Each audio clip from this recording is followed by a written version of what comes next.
За бүгдээрэнд нь өдрийн мэнд хүргэе. Тэгээд таны удирдах засгийн газар бол дарга төвтэй биш, хууль дээдэлдэг засгийн газар байгаасаа гэж хүсэж байна. За нэгдүгээрт хоёр асуулт асууя. Монгол улсад 112 мянган хөгжлийн бэрхшээлтэй иргэн байгаа. Хөгжлийн бэрхшээлтэй иргэнтэй гэдэг бол тэр гэр бүл тэр чигээрээ хөгжлийн бэрхшээлтэй гэр бүл гэсэн үг. Тэгэхээр 112 мянган гэр бүл гэдэг бол Монгол улсын 900 мянган өрхийн 13%. Нийт өрхийн 13%. Тэгэхээр ардчилсан улсын хамгийн эрхэм зүйл бол хүн тэр тусмаа хөгжлийн бэрхшээлтэй хүний эрхийг дээдэлж байгаа төр засаг бол хамгийн энэрэнгөө одоо хамгийн сайн засаг байна гэж бид нар ойлгож байна. Тэгэхээр та эдгээр өрхийн төлөө яг юу их бодолтой байгаа вэ? Нэгдүгээрт. За. Хоёрдугаарт одооны таны удирдах байгаа ерөнхийлөгчийн тамгын газар хичнээн хүний орон тоотой байна. За энд хөгжлийн бэрхшээлтэй хэдэн ажилтан ажиллаж байгаа вэ? Хөдөлмөрийн тухай хуулийн 144-р зүйлд 25-аас дээш ажиллагчтай бол 25 хүн тутмын нэг нь хөгжлийн бэрхшээлтэй иргэн байна гэж заасан байгаа. Тэгэхээр одоо ерөнхийлөгчийн тамгын газар энийг биелүүлж байгаа юу? За энэ хоёр асуулт. Тэгээд дээр нь за гурав дахь нь танай засаг одоо таны байгуулсан кабинет энэ хуулийг биелүүлээсэ гэж бас шаардж байна, хүсэж байна. Одоо яг гэвэл өнгөрсөн засгаас бол хамгийн их асуусан юм тэр хөгжлийн бэрхшээлтэй иргэдийнхээ хөдөлмөр эрхлэлтийг дэмжих энэ асуудал дээр маш хойр хандж байсан. Тэгэхээр энэ дээр ерөөсөө идэвх гаргаад манлайлал ажиллаад өгөөрэй. 113 мянган өрх танаас энийг хүсэж байгаа. За тэгээд төрийн албыг цомхон болгож одоо энэ ашиггүй ажиллаж байгаа маш олон төрийн өмчт компаниуд байгаа. Эднэрийг одоо зэгцэлснээр төрд бол маш хэмнэлт гарна. Тэгэхээр тэр хэмнэлтийн мөнгнөөс ер нь хөгжлийн бэрхшээлтэй иргэн гэхлээр л дандаа хөдөлмөр эрхлэлт биш халамж юм шиг ойлгодог. Тэгэхээр тэр иргэд маань халамж биш ерөөсөө хөдөлмөр эрхлэхийг хүсэж байгаа. Тэгэхээр энэ хөдөлмөр эрхлэлт талд нь хоёрдугаарт нь хүүхдүүдийн хөгжих одоо өөрсдөө зөв боловсон ирээдүйд иргэн болгож бэлтгэх тэр төвүүдийг барих тал дээр бас энэ хэмнэлтээс оруулж өгөөсэй гэж болж байна. За тэгээд эцэст нь хэлэхэд бол таныг л дэмжиж байгаа 100%. Яагаад гэвэл бас төрийн ажил одоо олон жил хийсэн, хоёрдугаарт төрийн ажил удаан зогсохгүй маш хурдан үргэлжлүүлээд аваад яваасай гэж хүсэж байна. За ингээд энэ гурван асуултанд хариулаад өгөөрэй. За зандан шитрээр дарга хариулт өгье. За Жаданбаагийн баясгалан гишүүний асуултанд хариулъя.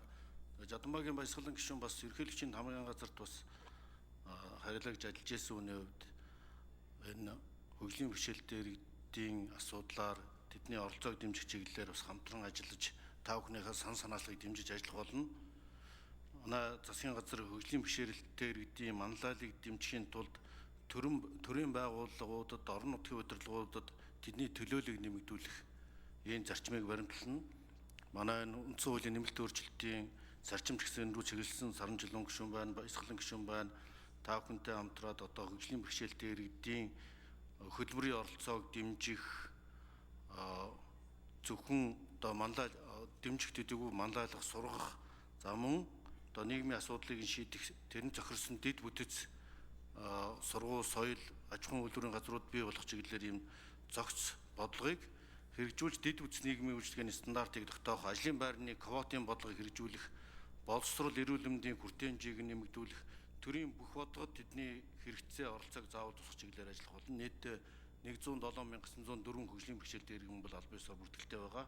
Энэ 107 мянган иргэдэд төлж байгаа одоо баясгалан гишүүн саран чулуун гэдэг одоо олон гишүүдтэйгээ хамтраад энэ талаар бодлого шинжлэх чиглэлээр, стандартыг шинжлэх чиглэлээр тэдний оролцоог дэмжих чиглэлээр одоо хамтран ажиллаж та бүхний саналыг сонсож ажиллах болно гэдэг онцлог тэмдэглэе. За баясгалан гишүүн тодруулж сууя. За баярлалаа. Тэгэхээр одоо яг байгаа би нөгөө таны ажиллаж байгаа ерөнхийлөгчийн тамгын газрын орон тооны хувьд асуусан. Тэрийг хариулаад өгөөрэй. Тэгээд ер нь бол тань дахиад сануулхад энэ 112 мянган хөгжлийн бэрхшээлтэй иргэдийн маань ерөөсө 13% орон сууцнд амьдардаг. үлдсэн 87% нь гэр хороолол болон орон нутаг, сум, аймаг, багт амьдардаг. Тэгэхээр эднэрийн одоо нөгөө орон сууцны асуудал дээр бас та маш онцгой анхаараарай гэдгийг дээр санал хэлье. Тэгээ мэдээж дэмжигдээд гараад ирэх бах. Тэр үед нь яг энэ хөгжлийн бэрхшээлтэй иргэдийн асуудал дээр бол хамтраад одоо түрээд дэмжиж явнаа. Тэгээ саяны асуултанд хариулаад өгөхгүй та. За зандан читрэг дарга гүйцээж хариулъя. За сүүлээс нэглээ хариулж чи Жаданбагийн баясгалан гишүүний асуултанд ер нь том утгаараа бас би миний нэг банкд ажиллаж байсан банкирийн хувьд нэг хүсэл мөрөөдөл бол энэ Солонгос, Японы загвараар орон сууцжуулалтын банкыг байгуулах, хаусинг банк гэж байгаа энэ банкыг байгуулах. Энэ хөгжлийн бэрхшээлтэй иргэдийгч одоо нэг affordable housing гэдэг нөгөө орон сууцжуулах, гэр хорооллыг орон сууцжуулах энэ бодлогыг хэрэгжүүлж ирсэн Солонгосын хөгжилд хүргэсэн нэг том нууцуудын нэг гэж үздэг юм орон сууцжуулалтын банк байгуулахыг төрийн банкыг тийш нуурах ч юм уу ийм бодлого хэрэгжүүлэхийг бол боддог. Тийм учраас орон сууцжуулалтын банк байгуулагдах юм бол хөгжлийн бэрхшээлтэй иргэдэд бас хөдөлмөр эрхлэлтэй нь яаж уялдуулж дэмжих үе юм цогц бодлого хэрэгжүүлэх болцоотой.